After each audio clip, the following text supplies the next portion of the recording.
जय बाबा बर्फानी जी, भूखे को अन्न और प्यासे को पानी। बाबा जी के सभी प्यारे भक्तों को ओम नमः शिवाय। जय बोले कि राजेश भैया।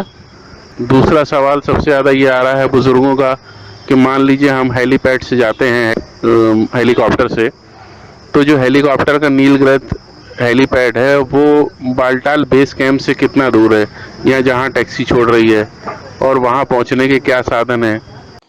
जय भोले बाबा जी की। प्रभु जी, आपका दूसरा सवाल था कि जो बुजुर्ग लोग आते हैं या जो हेलीपैड से यात्रा करते हैं उनको ये इन्फॉर्मेशन चाहिए कि पहले पहलगांव का जो हेलीपैड है वो आपका कितनी दूर है और वहाँ पे रुकने की व्यवस्था क्या है।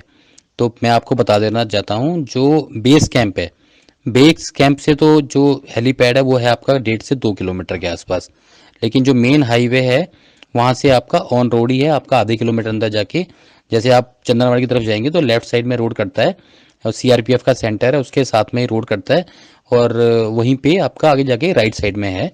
तो उसमें रुकने के लिए आपको बेस कैंप में रुकना पड़े, सुबह गाड़ी लेके आप वहाँ से जा सकते हैं, कोई दिक्कत नहीं है। आप होटल में रुक के भी सुबह अपनी हेलीकॉप्टर की सेवा ले सकते हैं, तो उसमें भी कोई दिक्कत नहीं है, पास में ही है वो भी।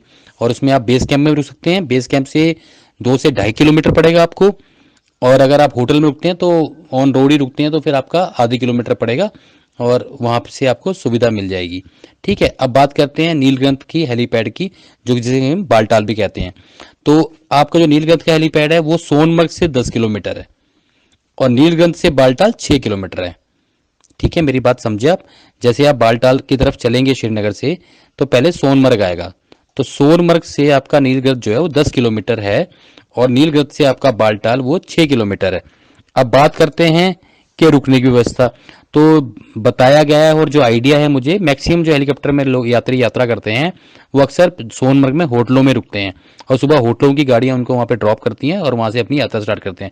फिर भी कुछ यात्री ऐसे होते हैं जिनको होटल नहीं मिलते हैं या नहीं रुकना चाहते हैं, तो नीलगिरी में भी टेंट लगते हैं वहां पे रुकने के लिए, तो यात्री वहां पे भी स्टे करके और वहां से जा सकते हैं। दोनों ही, चाहे पहलगांव की बात करें चाहे नीलगिरी की बात करें, दोनों ही में ही आपको लोकल टैक्सियां आराम से मिल जाएंगी। दोनों में ही आपको लोकल टैक्सियां आराम से मिल जाएंगी। रेट का फर्क होगा, जैसे आप सोनमर्ग से आएंगे तो रेट अलग होगा, बालटाल से आएंगे तो रेट अलग होगा, पर वही है कि नीलगिरी में अगर आपको टेंट मिल जाते हैं तो उससे बढ़िया बात कोई नहीं है और सारी सुविधाएं वहां पे, कोई ऐसी दिक्कत वाली बात नहीं है। जय बोले बाबा जी के। बाबा जी के सभी प्यारे भक्तों को ओम नमः शिवाय।